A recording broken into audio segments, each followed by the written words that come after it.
आपने कहा, प्रभु के इशारे को समझो। प्रभु के इशारे क्या-क्या होते हैं? आपका प्रश्न बड़ा उचित है ये। प्रभु भिन्न-भिन्न प्रकार से इशारे करता है। प्रभु आपको आकर के हिलाता नहीं है कि आप ये करो। आप जिन व्यक्तियों के साथ रहते हो, जिनके साथ कॉन्टैक्ट में हो, उनके थ्रू इशारा करता है आपको।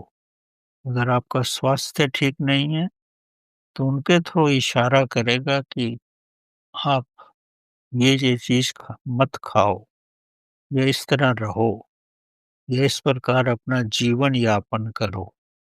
कभी-कभी प्रभु आपको थोड़े से कष्ट से भी इशारा करता है, थोड़ा आपको कष्ट देता है ताकि आपका ध्यान आपके अंदर जाए, अन्यथा तो ध्यान इंसान का बाहर ही रहता है।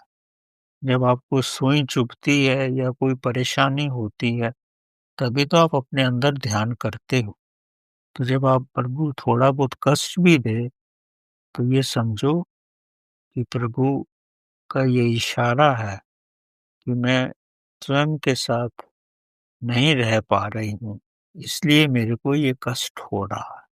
तो उसको आप ध्यान की अवस्था में जाके समझ सकते हो कि ऐसा आपके साथ क्यों हो रहा है। जैसे ही आप समझोगे, वो आ जाएगी आपकी समझ में। अगर आप ध्यान की अवस्था में जाते हो तो आपको प्रभु के इशारे समझ में आ जाएँगे।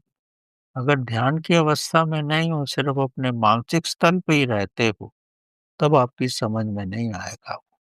अगर ध्यान की गहराई में जाते हो, तो आपको पूर्ण रूप से स्पष्ट हो जाएगा कि प्रभु मेरे को ये कष्ट क्यों दे रहा है।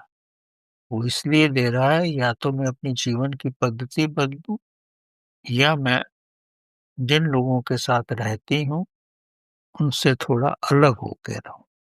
वो आपकी समझ में आ जाएगा। अगर फिर भी नहीं समझते, तो फिर प्रभु ज़्यादा कष्ट भी देगा ताकि आपको वहाँ से विचलित कर सके।